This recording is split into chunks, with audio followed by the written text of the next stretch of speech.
Hello, my name is Peggy McKee, and I'm the Senior Recruiter at PHC Consulting.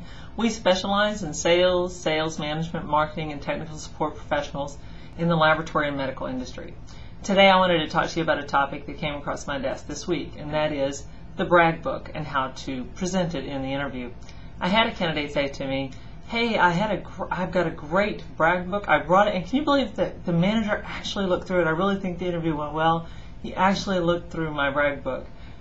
And of course I didn't say to him, "Oh my gosh, what's been going on in your life that you've never had a manager look through your brag book before?" But I want to make sure that none of you make this mistake again.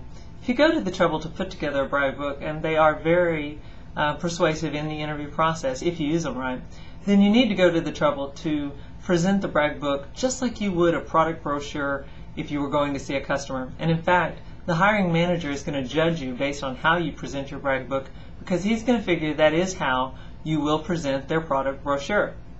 There are a lot of sales reps out there who don't use their tools very well. They don't use their brochures well. They don't use PowerPoint presentations that they have, anything like that. They don't use that well. And so the hiring manager is trying to determine who will use those tools to the best of their advantage. And so he's going to look at how, he or she is going to look at how you use your brag book.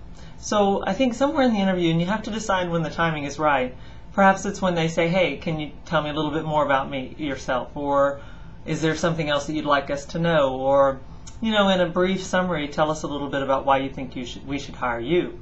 At that point, you bring out the brag book and you say, "Look, I'd like to take a few minutes to show you some of the things I've done in the past, some of the technologies I'm familiar with, some of the presentations I've put together, maybe some of the financial presentations that I've put together, possibly written accolades, awards, things like that, rankings, stack rankings. Those are very powerful."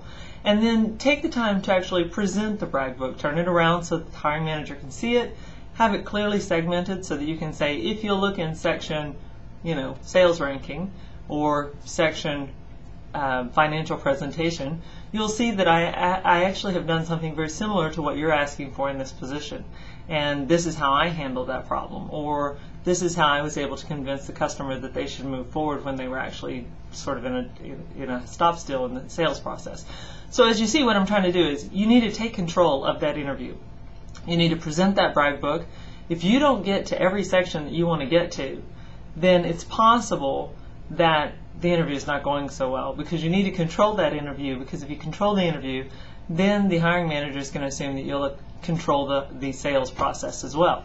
So what I want to tell you today is, don't ever tell a recruiter that you finally get a hiring manager to look through your brag book. If you take the time to put together the brag book, take the time to make sure that you actually show it off and use it for your best interest in the hiring process. Thank you very much for your time. Please take a look at my other videos and check us out at www.phcconsulting.com.